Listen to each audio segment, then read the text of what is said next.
I am live here today with my very good friend, Ruth Elaine Smith, a very talented, very good public speaker that I met through Toastmasters, a great storyteller, and just a fascinating woman who's never shied away from adventure in her whole life. Always a very adventurous spirit.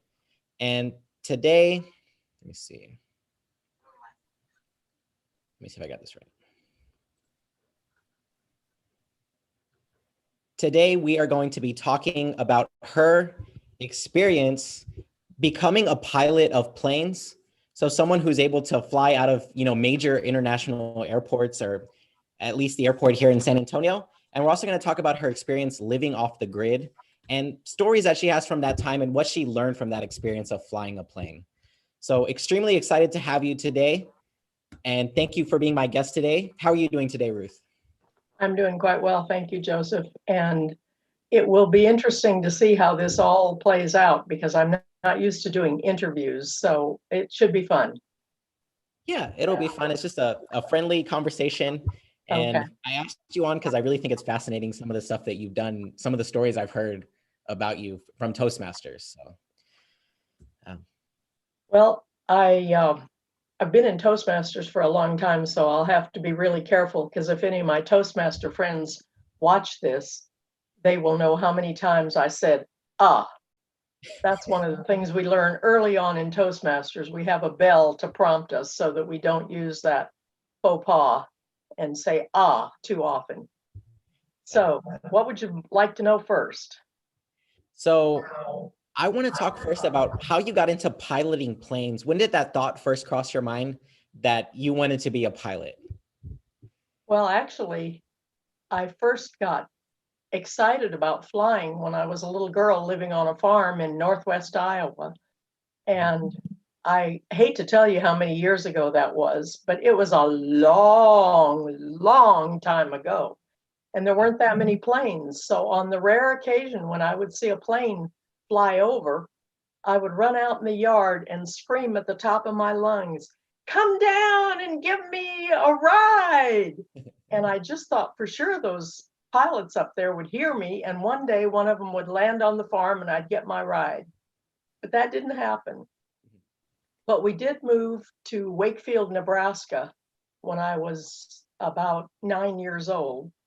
And we lived only less than a mile from the little local airfield.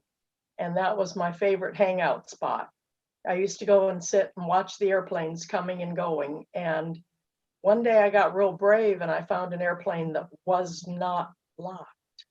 Ooh. So I opened the door and crawled in and sat in the seat and pretended like I was flying that airplane. Wow. And that was so much fun that I did it several more times. And one day I was sitting in there daydreaming about flying, and the owner of the airplane showed up. He wasn't happy at all. And he didn't think it was funny or amusing in any way that I was sitting in his airplane. And so after he chewed me out using lots of expletives and unkind language, he said, "Why were you in there? Why were you sitting in my plane? What did you touch?" I said, "Well, I really didn't touch anything except this part right here where I had my hands and I was still gripping it, the yoke." And he said, "Well, why were you in there?" And I said, "Because I think it would be so much fun to fly, and I wanted to pretend I was flying." And so, of course, he chased me off. And after several more visits to the airport, I was out there one day and he had been working on his plane. He had installed some new instruments.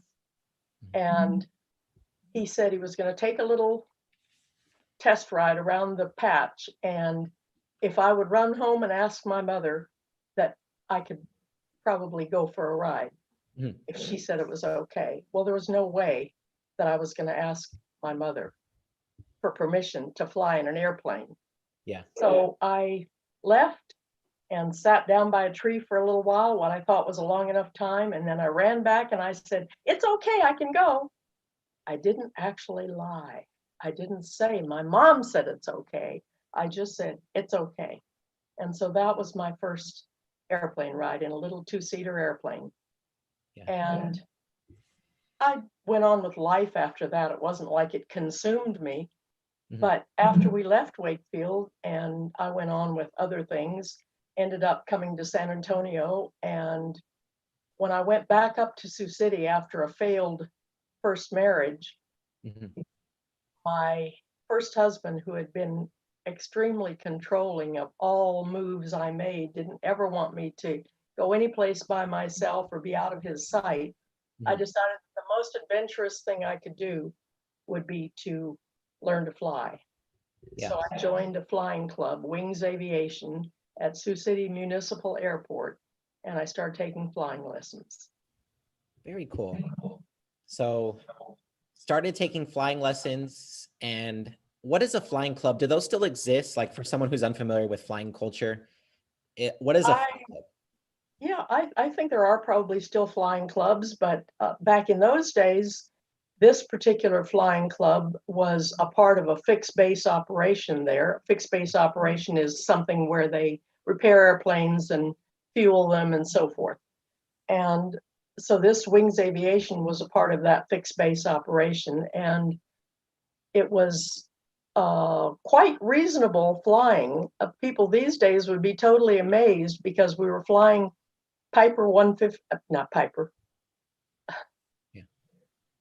Cessna 150s. Okay. I did fly a Piper later on, but we were flying Cessna 150s in those days. And we flew them for $7.50 an hour. Wow. And that included everything. That was the full cost of our flying, was $7.50 an hour. So these days, I don't even know what it costs to learn to fly, but I'm quite sure that it's many, many, many times more than that per hour. But I was quite good at it from the first and enjoyed it and loved every second of it and liked the adventure of it. And so I soloed when I had just barely 10 hours. I don't think I had quite 10 hours when I did my first solo. And I did a solo cross country that you had to do while you were still a student pilot. Flew from Sioux City to Cedar Rapids, where a sister of mine was living. Yeah. And had rather interesting experiences both coming and going on that particular cross-country flight. Yeah.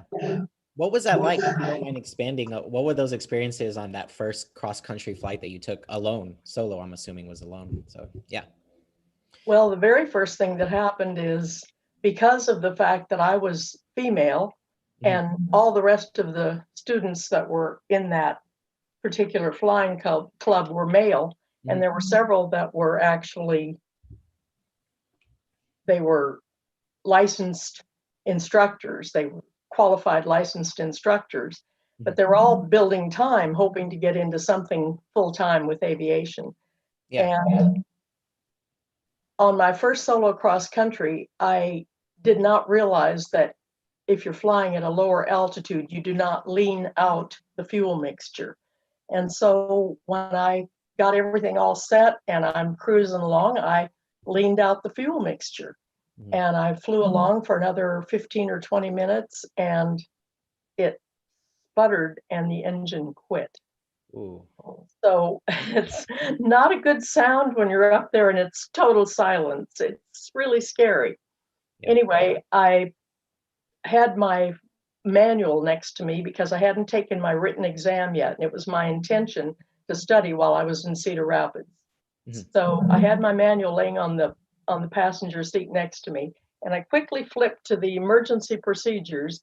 And one of the second or third items in the emergency procedures was to give full, rich fuel mix. So I pushed it back in and I was running down the rest of my checklist and it started again. The engine started up. Yeah. And that happened one more time. And then I didn't do anything else. I flew on in and landed safely in Cedar Rapids. And I asked a mechanic to please check this plane because I had it stalled on me 2 times coming over. The engine quit. Yeah. Well, he checked and found nothing wrong with it. And before I got ready to leave, an instructor at that airport asked me a bunch of questions. And when I told him what altitude I was flying at, he said, "Why were you leaning out the fuel mixture? You don't need to do that at that altitude." Yeah. I said, well, I've had a lot of different instructors and I didn't know that I wasn't supposed to lean out the fuel mixture. Anyway, it ended well because I landed okay and I got on with life, thank goodness. Good. But it was a scary thing to have an engine failure when you're still a student pilot and What live was to tell about it. Yeah. What was going through your mind when that happened, when it was sputtering and and it went off? Like, what was going through your mind? How did you Well, the react? thing that was going through my mind first and foremost is that I was happy that the instructors had always told me, be always aware of what you're flying over and have yourself a spot picked out. Well, if you're in Iowa, there's lots and lots and lots of emergency places to land because the state, in most places, especially in the more central part of the state, it's quite flat. There's more hills over around Sioux City and I guess over by Dubuque, but where I was, it was flat and there were plowed fields everywhere. So if I had had to do an emergency landing, I probably could have gotten it on the ground without too much damage. But that's what was going through my mind is I hope I can pick a good spot and not wreck this airplane.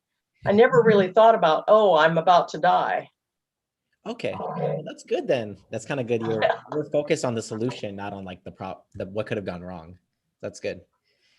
And what happened? So were there any other problems? You said there was problems on both ends of the trip. Was there any problem with landing or anything after that? There was actually on the trip back over from Cedar Rapids to Sioux City, the weather was very marginal, but they told me that it was clearing to the west and I was flying west. So I expected to encounter clear weather. It was not terrible when I left Cedar Rapids, but unfortunately the clearing didn't occur. I had to fly over this whole big cloud formation that ended up under me, and I was certainly not instrument rated. I wasn't even licensed yet. So you don't really want to be flying above the clouds in a case like that because it's visual flight rules, VFR, and I most certainly couldn't see. So I had a lot of prayers and prayed that God would open up a hole underneath me in those clouds so I could get down out of this trouble before anybody ever learned that here I was flying above the clouds as a student pilot. Yeah. And I flew along for another 15 or 20 minutes, stayed on course, and it did start to disperse under me. A hole opened up and I zipped down there as quick as I could, and then didn't know exactly where I was because I had kind of lost track of my instruments in the meantime because I was too scared to pay much attention to where I was. So I looked for a water tower so I could identify how far I was from Sioux City.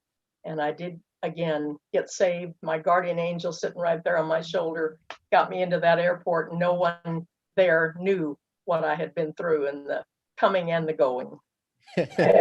That's awesome. Adventures on both sides of the trip. And just want to understand instrument rating. What does that mean? That means you can fly without visuals and you can just use your instruments to know where you are. Could you explain what that means? Yes, you can. When you're instrument rated, the first thing is that when you're learning to fly by instruments only, you put on what's called a hood, and you are not seeing the outside of the airplane at all. You're wearing the hood to only let you look at the instruments. And when you're instrument rated, you fly by the instruments, not by any visual aids outside. Okay. So you can fly above the clouds and it's perfectly fine. And I'm curious, when you're up there in the plane, how do you know where you are with just instruments? Like, how does that work? I know we have GPS nowadays, but like, did they have that back then, or how did that work when you were first flying a small plane? It was nothing like it is today, that's for sure. It's much easier these days, I'm sure, to know always where you are. But back then, the primary way, if you lost your way, you weren't quite sure where you were, the easiest way always was almost every little town had a water tower, and almost every water tower had the name of the town. So you could identify where you were if you were really truly lost by flying to finding the nearest town and flying around the water tower. And you would see like, okay, there I am. Okay. You're right. Then you could find yourself, you had charts with you, and of course you were supposed to be maintaining your position by the chart as well, but visual aids helped a lot. Okay. And Very cool. So okay, so you became, at that point, what was your status as a flying? So you were, I guess, visual flight rated. You could fly. Yes, and that's the rating that I kept. I expected to go on and get more advanced ratings, but the only other two things that I really learned to fly, I did not become instrument rated, Okay. and I did not go on, of course, to become a commercial pilot, because in those days, not very many women were making much of a living as a commercial pilot. Yeah. The corporations that had their own airplanes did not want to hire female pilots because a lot of the trips were overnight, and there were wives at home that didn't really want their husbands to be flying with a female pilot. So the jobs were few and far between. Mostly you could be an instructor pilot, but I never really wanted to do that. I wanted to make a living flying at one point, but I couldn't see that it was ever going to happen. So instead, what happened was I married my second husband, and he was retired Air Force jet pilot and hadn't figured out yet what he wanted to do with the rest of his life. So we were living in Arizona at that time, and I encouraged him to, we went to a Christmas party and met a guy who had a helicopter flight school. Mhm. And so I encouraged Gordon to go out there and take the test ride that this fella had offered. And I kept nagging him until he made sure to go out there and take that test ride in the helicopter. And he came back that evening very excited about it. He said that's the most fun he had had flying in years.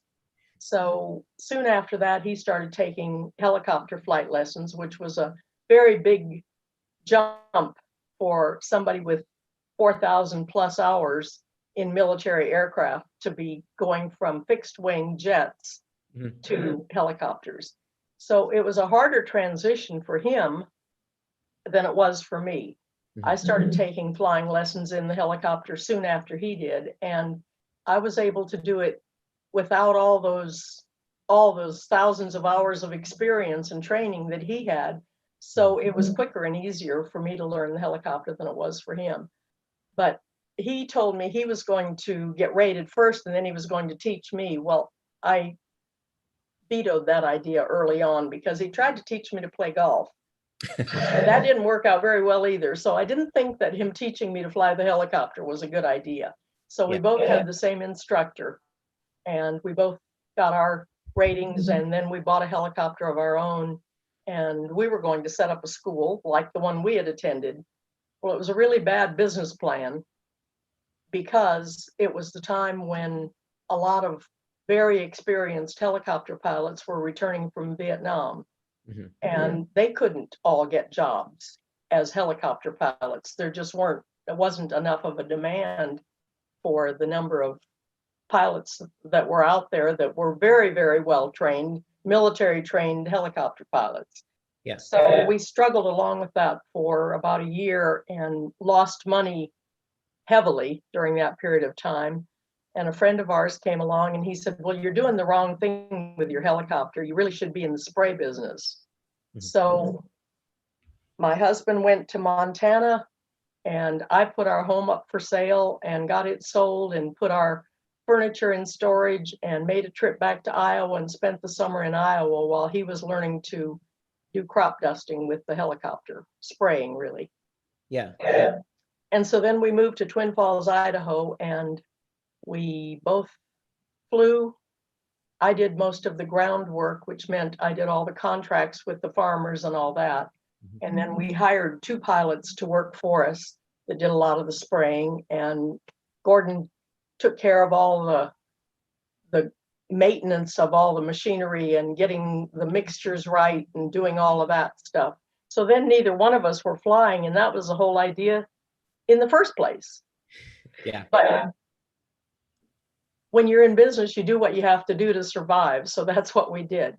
So we sprayed crops in the Twin Falls, Idaho area until one Sunday morning when my husband was flying, and he came around, did an ag turn up over a big tree that was in the middle of the field, and we had not realized that there was a cable that came down from that. It was camouflaged by the tree, so we didn't see it. And he hit that cable with the main rotor, broke it, and it came around and sheared off the tail rotor. So he was at only about 70 feet or so above the terrain when he had zero chance to recover from that. And he crashed, and our helicopter was devastated. You could sweep it up and put it in a little basket, is how much room it took. It was pretty messed up. Yeah. So both of us spent about the next 7.5 months while he recovered in the hospital. Mhm. Not a fun time. Yeah, that sounds tough during that time. And then what did you do after that? So what happened in your flying journey after that? So you started the business and then you pivoted towards crop dusting, and then there was an accident. Sounds like he survived, but was he able to recover okay? And then what did you do after that when it comes to flying? What did we do after that? Well, Yeah, I like in did, your flying journey. Yeah. yeah, the flying journey. Yeah. I got interested, it wasn't until quite a while later. First of all, we ended up going to the small Caribbean island that you were interested in hearing about. Yes. We went there because during the recovery period, in order to keep his mind off the pain that he had from the accident, which he was fully paralyzed, they told him he would never walk. Oh. And so they sent him to the Spinal Cord Rehabilitation Center in Long Beach, California. And so we moved to Hollywood and lived in Hollywood while he went back and forth to Long Beach once he got on an outpatient basis, and continued his therapy. And eventually he did walk.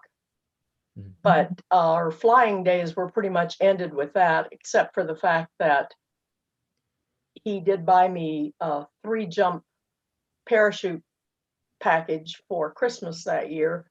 Yeah. And I did one successful parachute jump, and then three people were killed at that Elsinore Paracenter soon after I did my jump. So one was a co-ed from UCLA, and 2 were very experienced jumpers, and they were attempting to do a midair connection, and one came in too fast and hit the other one and knocked him unconscious, and they both died. Oh. So my husband said, I don't want to raise your children, so you're not going to do the other 2 jumps. One's enough. You survive that, consider it done. Yeah. And then we ended up moving to Honduras, to this little Caribbean island, because he had started writing, and we met some people that were on a big adventure on a Caribbean island. They wanted to set up a whole program there, which did not work out. But we went down there and stayed for 10 years. I did not know that. So you stayed on the Caribbean island for 10 years? 10 years, yes. That's cool. Want to switch topics from, well, let's talk about that. Why did you guys stay there for 10 years? And you said you met some people who were kind of doing some interesting stuff. Like what's the story behind that? Well, the story on that was we got there and everybody else was so excited about this island, and it is absolutely a beautiful place. It's pristine. It's totally undeveloped. When we got there, there was not a road, a store, a school. There was nothing there. It was undeveloped. Yeah. There were a few houses. There was a small native village on the other side of the island, and a few houses, about a total of maybe 10 or 12 Americans that had property there that they leased. You could not buy property, but you could lease it.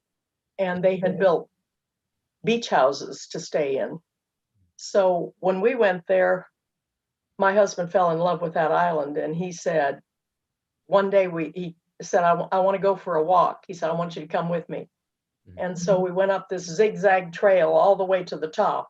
And this island is, actually, I pulled out a photograph. I will show you a picture. Okay. Oh, this is the island. And if you can see this little green thing up here. Yeah. That's the home we built. And it looks small in this picture because it was taken from an airplane. But that's actually a pretty big home that we built there. And then there's a few other, there was a little dive resort right here called Plantation Beach Resort. But as you can see from that picture, it was a jungle island. So we went up this zigzag trail and we got up there to where I showed you the house is. Mhm. And he said, "What do you think of the view up here?" And I said, "Oh my gosh, it's incredible. It's fantastic." And he said, "So if you were going to build a house, where would you build a house?" Well, I had my hair very long in those days, and I happened to be wearing a yellow ribbon in my hair and had it pulled back. And he grabbed the yellow scarf or ribbon, whatever, out of my hair and said, "You pick out the spot, I'm going to mark it." And so he did. He marked the spot on one of the trees where I said, "Well, this would be a good spot." Yeah. And that's where he built our home. But at the time, I had no idea that he would ever consider living there, because I certainly wasn't thinking of ever living there. Yeah. And what changed your mind? Was it that view, or was it sounds like he was very convincing? What changed your mind where you're like, I'm okay with living here. Let's build a house. I probably never really truly changed my mind. I learned a lot in those 10 years of living there, and I had some incredible experiences. I could tell you some amazing stories of that 10-year time, but it was not all fun and games. It was a difficult lifestyle. Yeah. We had no electricity. There were no utilities, period. Mhm. And there was no phone service on the island. And of course, there was no such thing as cell phones. There was no television reception. Mhm. It was a very primitive lifestyle. We did get our own diesel generator and generated electricity. And my husband set up a water system. So we collected rainwater that fell on the roof and collected in a 4,000 gallon tank. And so we had water and we had electricity when we wanted it or when we turned on our generator. Mhm. And we lived a primitive lifestyle, but it was kind of fun because we had a full-time maid and we had gardeners that worked for us. We had at one time 14 people that worked for us Okay. during the building process. So it was an interesting lifestyle. That's cool. Sounds very interesting. I'm sure you have some amazing stories. We'll get into those in a little bit. I'm curious, how did you build the house? Was there any I'm guessing there was no like red tape or anything. Was it just like, I want to build a house here? Like, what was that process like of first building a house there? How did that go? Well, of course, there's no permits and there's no one to ask. All we did is we sublet. We got our lease from another American. In fact, he was also a military man who had a master lease from the owner of the island, and we sublet from him. And the first thing my husband did, I wasn't down there constantly during all of this, but I came and went. I would spend a little time someplace else and then I'd come back. Mhm. But we lived in the little dive resort, which had not opened yet when we first were there. They were in the process of building it. So we had 2 bedrooms and a bathroom at the dive resort. Mhm. And that's where we lived until we got our A-frame built, which was the first thing that Gordon built. And then we moved into the A-frame. It took him about 5 or 6 months to build the A-frame. We moved into the A-frame and we lived in that A-frame house until we got the big house built. Mhm. And the way you do it is you start out by hand, and then just as soon as you can, you go buy a diesel generator so you've got a little power, and then you buy power tools and you get them shipped down. You go through all the red tape, you get them out to the island, and then you can do something more than hand saw and hammer with a hammer. Yeah, It's a long process. that's cool. Okay, so you're living there. It's kind of a different style of living, of course, than living in America, where we have a lot of amenities, a lot of, I guess, luxuries that we have. What did you learn, and how did you make that transition of that becoming normal? Did it ever become normal to you living off the grid?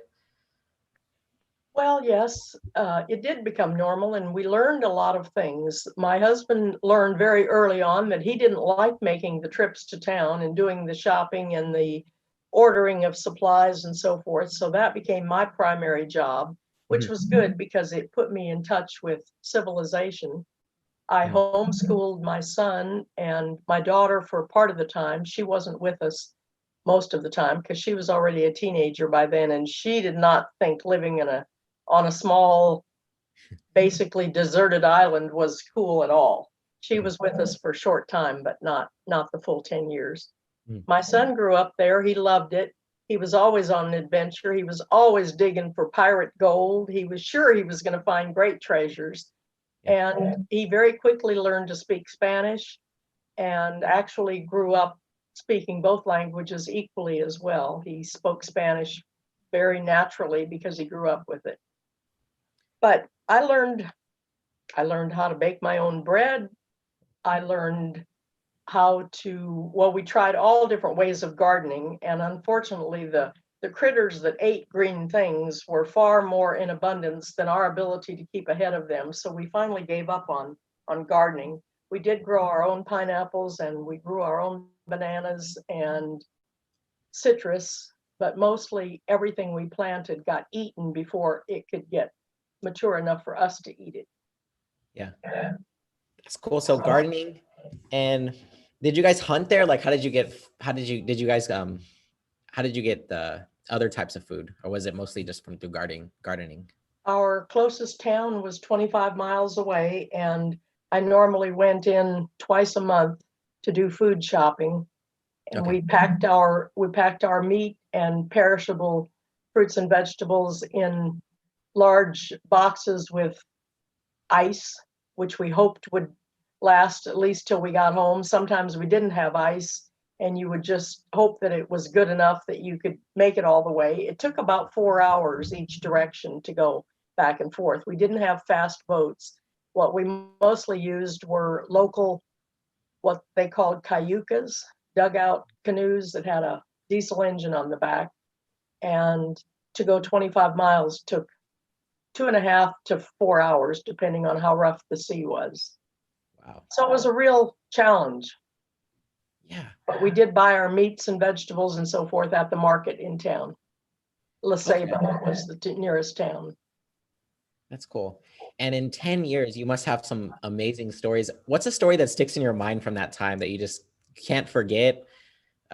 Or just what are some interesting things that happened while you were on that island? Well, quite a few things happened. Actually, I was in an airplane crash without me being the pilot, but we did have on the neighboring island, we had a small airstrip, and occasionally we went back and forth by air if there was a reason to, or if someone else was making a trip, then we'd share the cost of the flight back and forth. That was obviously just small private planes that made that trip. It was just a small airstrip. And so I was in one airplane crash. We landed,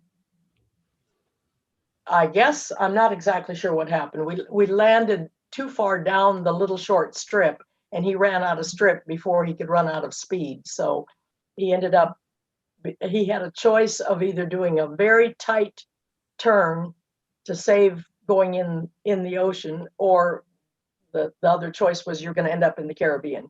Yes. So he made that choice, and when we made that very sharp turn, the plane upended on one wheel, did not turn all the way over, but damaged the wing on that side, and it took about 3 months before they ever got it off that island. So that was an interesting thing, having an airplane crash to survive. And one day we were on our way into town in this dugout canoe that I'm talking about, which was about probably 22, 23 feet long and about maybe three feet wide, and was powered by a diesel engine. And we had a hurricane that had come through not terribly long before that. And as we were going along, we kept seeing something floating in the water. We couldn't figure out what it was. I was with another lady named Betty Field, and Betty kept looking, and it was just getting light. We normally took off well before dawn so we could avoid the trade wind and rough sea. Mm-hmm. Anyway, as we got closer and closer, we thought what we were seeing was a body. And so she and I both wanted our native driver who was back there, Kaya Johnson, we wanted him to go closer so we could see for sure what it was. Well, we did get close enough to identify that it was a woman's body, but he was very spooked by the thought of us doing anything about identifying who she was or trying to bring that body on board his. No, he was having no part of it. Yeah. So we didn't have any choice in the matter. We kept on going. So we don't know if that body was ever discovered by somebody else or what happened to it.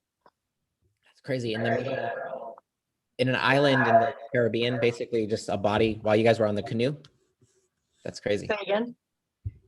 That's crazy. So you saw a body like in the middle of the Caribbean, like while you guys were on the canoe, like in the middle of nowhere? Yes. We And saw it. We got close enough to know for sure it was a woman, but we did not touch it or bring it on board and he absolutely told us that if either one of us said one thing to anybody in town that we had seen that he would never agree to take us back and forth again. He would totally avoid our business in the future. Yeah. So we didn't talk about it. We told our husbands when we got home, and that was as much as what was ever said. Wow. That's crazy. Do you have any amusing stories from that time? Any funny stories of things that happened? Well, yes, I have one pretty amusing story. Yeah. My sister was visiting us. She and her son were visiting from Arizona, Phoenix, Arizona. And one evening, my husband called me and he said, come up here and look at what I've done. Well, he had built new roosts for the chickens in our chicken house. Yeah. And so my sister and I went up there and we looked and I said, okay, so I see you built some new roosts. He said, that's not what I want to show you. He said, look a little closer. So I looked closer and all across the whole top of the top roost was a boa constrictor, quite long, quite large boa constrictor. And we had been fighting the boa constrictors who like to eat our baby chicks and even the hens quite frequently. So we had an ongoing battle, us against the snakes. Yeah. And so I said, well, okay, so now we see there's a snake up there. Now what? What are you going to do about it? And he said, no, it's what I want you to do. He said, I want you to go inside. I'm going to sit out here with the machete. And he said, I want you to grab that snake and bring it out here and I'm going to chop its head off. And so I don't know what kind of fool I was. I guess I took that part about obeying in the marriage vows seriously, because I just went right on in there and I got about 3 feet away and I said, what am I going to do if it strikes? And he said, well, just grab it right behind the head and it can't strike. So I said, okay. So I grabbed that big old snake behind the head and hung on tight. And the next thing I knew, it was loose from the roost where it had been, but it was tightly wrapped around my waist, twice around. So it was probably about 9 or 9.5 feet long. And I'm looking at the head and it's sending its little forked tongue out at me, but it's not acting very aggressive. And so I stepped out and I said, okay, now this snake has given me a great big hug. I don't think I want you to chop its head off. And he said, well, what are you going to do? And I said, well, let's find a place to keep it overnight. And then tomorrow I'll take it back up in the jungle. Well, from that point on, I ended up having pet snakes. That first snake was Snake Spear, is what I named it. And we got her a husband named Speckles. And I ended up bringing them up to San Antonio. Don't ask me how I brought them because it's probably not for public information. Anyway, I got both of those snakes up here and got them in the country and actually had them breed successfully and got 8 babies. That's crazy. So that's how you got into taking care of snakes. What did you learn through taking care of snakes? Like, how do you take care of a snake? How does that work? I learned that most people hate snakes and they don't want to be around them. And they are not excited about the fact that you're willing to share your snake with them. The only difference is that little children are fascinated and they all want to hold your snake. Really? So that's what I learned. Adults don't normally care much for snakes, but kids love them. Yeah. Well, some kids do. So, yeah. They can be scary. Would they be considered dangerous snakes when you're keeping them as pets, or were they like domesticated? I think you might be saying something to me, but your screen froze. Oh, I was asking if they were considered safe at that time when they were your pets, or were they domesticated in a way where they? No, Yeah. They really don't ever become domesticated because there's no way to train them, there's no way to domesticate them, but they get very used to being handled. If they're used to being handled, it's just fine. So you gradually ease them into the idea of being handled, and they become far more, well, some of them do. Snakes have personalities too, and some of them stay nasty. Some of them are nice. Interesting. So what type of personalities did you have in your snakes? Does anyone stick out? I'm just curious out of all the snakes that you had. Well, my big female snake spear, she was a very docile, very gentle soul. Yeah. And I used to let her out of her cage. I kept her in a big glass aquarium with a screen top that was weighted.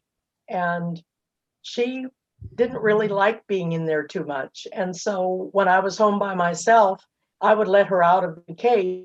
And she had a particular spot in my house where she liked to go above the drapes. I never actually saw her get up there, but I think she crawled up the drapes and she would stretch across there. I guess it felt like a tree to her, but she did do that pretty often. Yeah. Picturing that is kind of adorable. I know snakes can be scary to some people, but it sounds kind of like something a cat would do. Similar. Very cool. Well, boa constrictors are really not dangerous. Yeah. They're not poisonous and they're really not dangerous. The only thing they can do when they get really big, of course, is they can strangle you. Okay. Okay. Interesting. What do you do with them when they get bigger? With the constrictors? What do you do with them when they get bigger? Yeah. Do they get really big? The ones that you had? Yeah. Well, yes, actually, the one I had the longest was snake spear, and she got at her longest, she was about 12 and a half feet long. Yeah. And she was this big around. I used to feed her. I actually, you can do various things, and I learned that from the herpetologist at the San Antonio Zoo, that you can actually train them, and they will eventually, if some will, some won't, I guess. But I got my snake to where she would occasionally accept a chicken leg that I bought at the supermarket. Normally, I fed her live food. I usually fed her rats or small rabbits or even a chicken once in a while, but it had to be live, and you go to the pet store and buy them.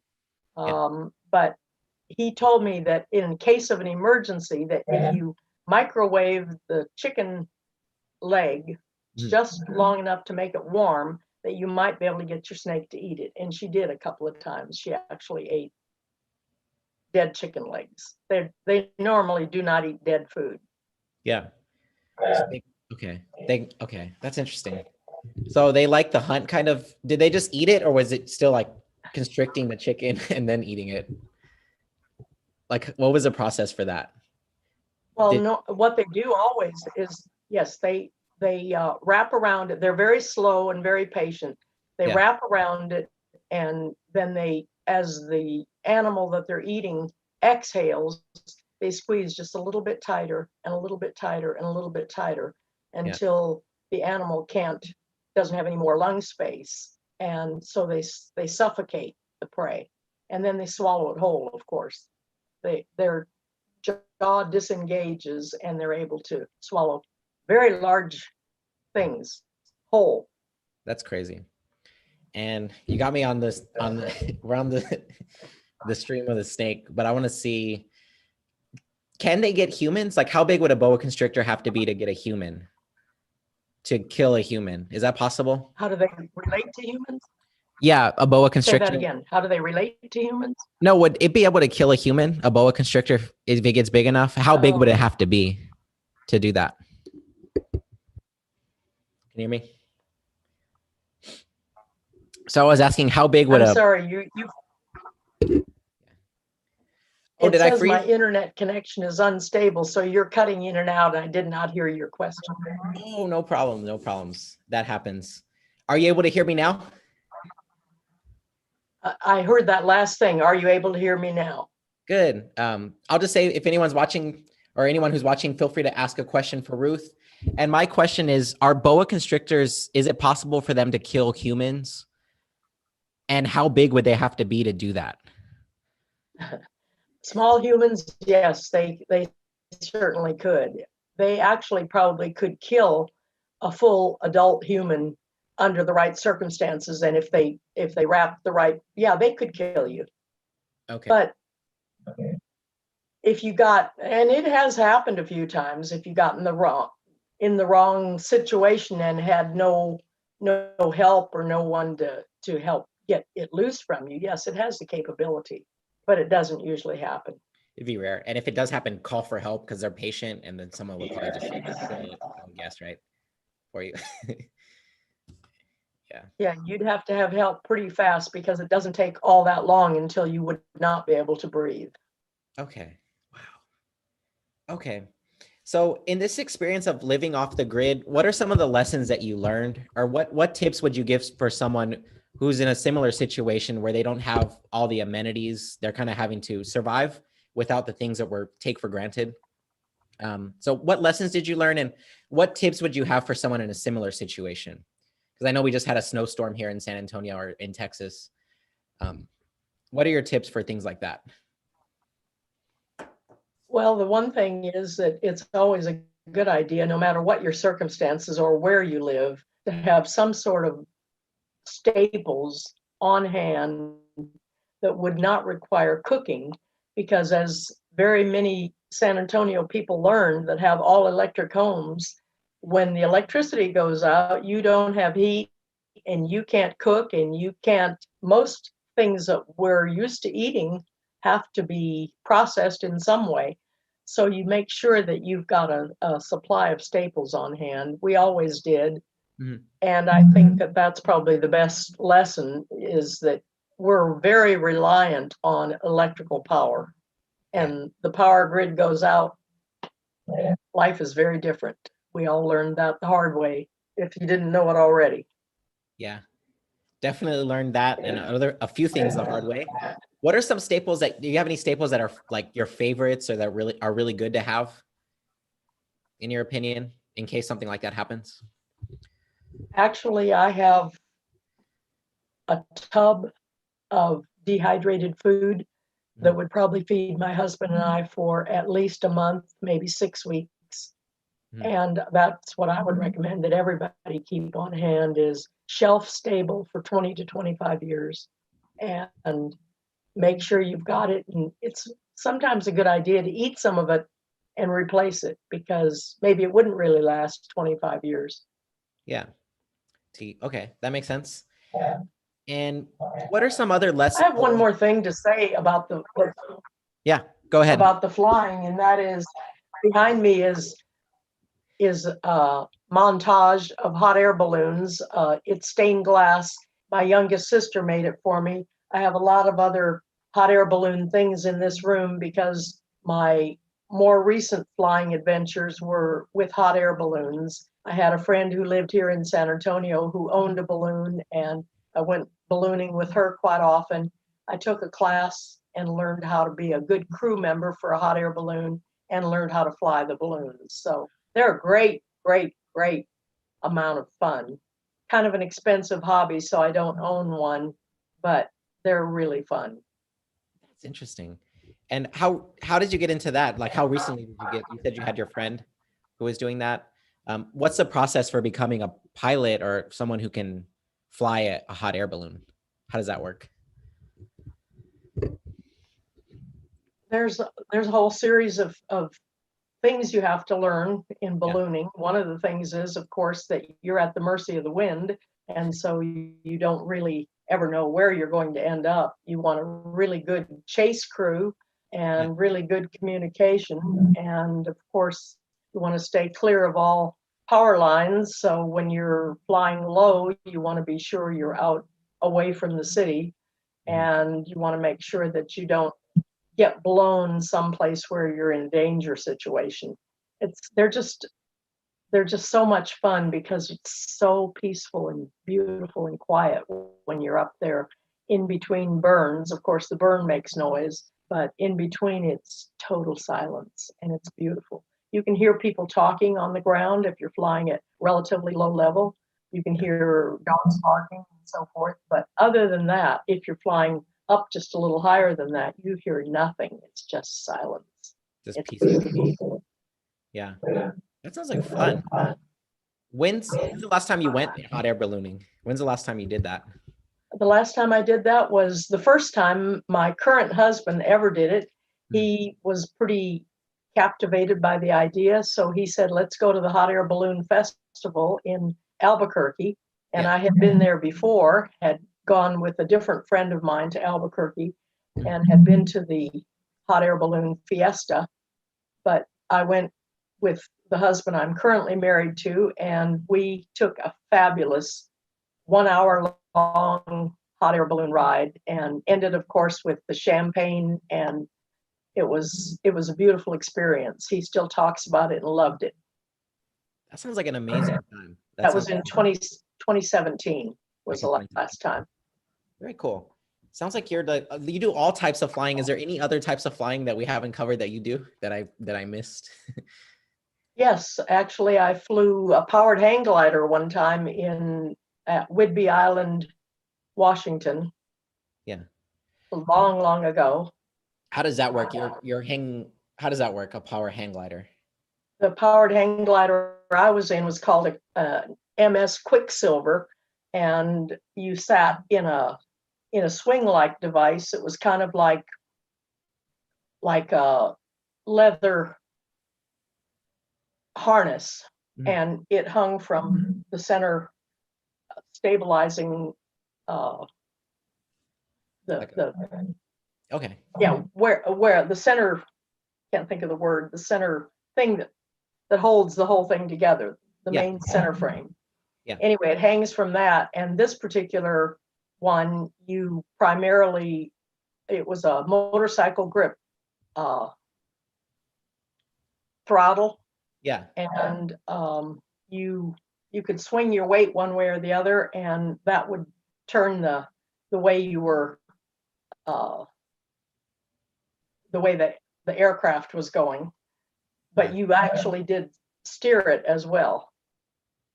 Yeah. So it was a singular experience, and actually I flew twice on that same week, but that was the only time.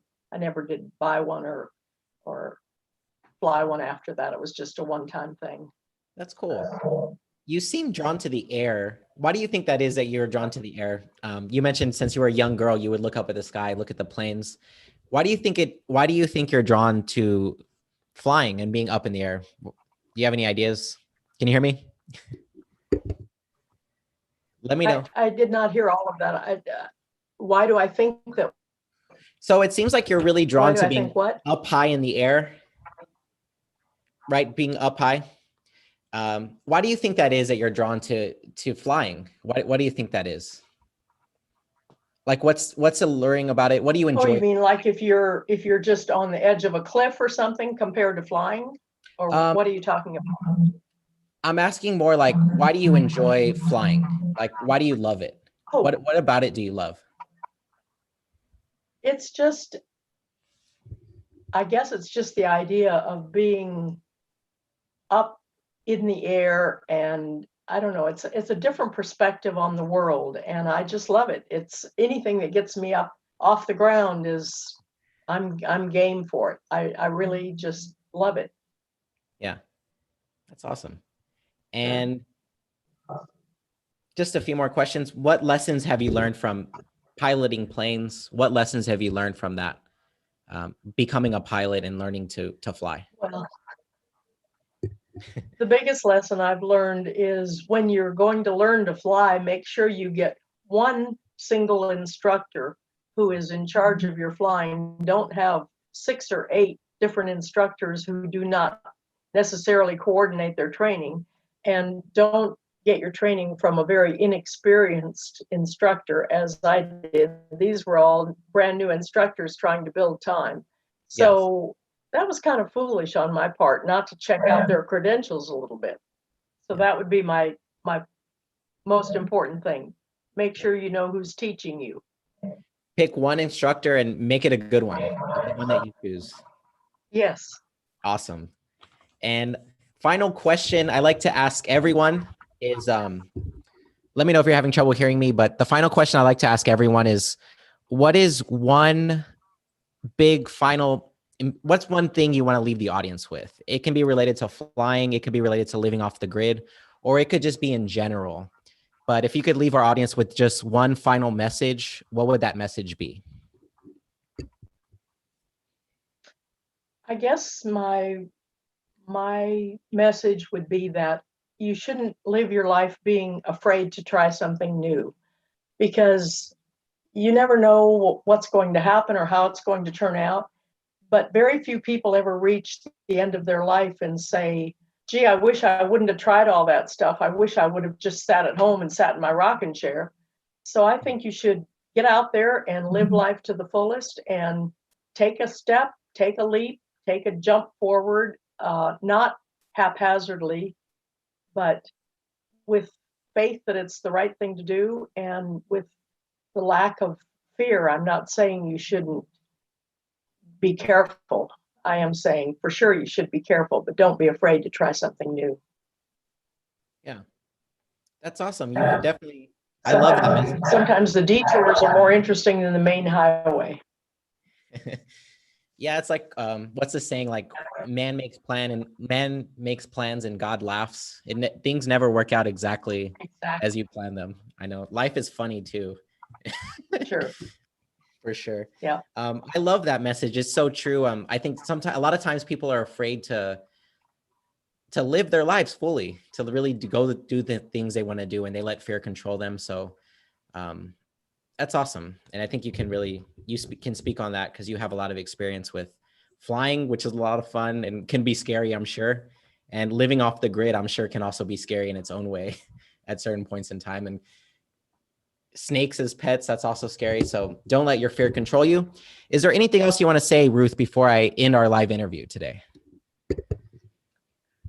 I thank you very much for you taking the big leap to set up these videos and invite people in to interview and talk about things that maybe your audience is interested in, or they might develop a new interest because of something they hear through your videos. So I give you a great big round of applause for stepping out and doing something maybe is a little out of your comfort zone, since I know you're a financial planner and this is something different for you, I think.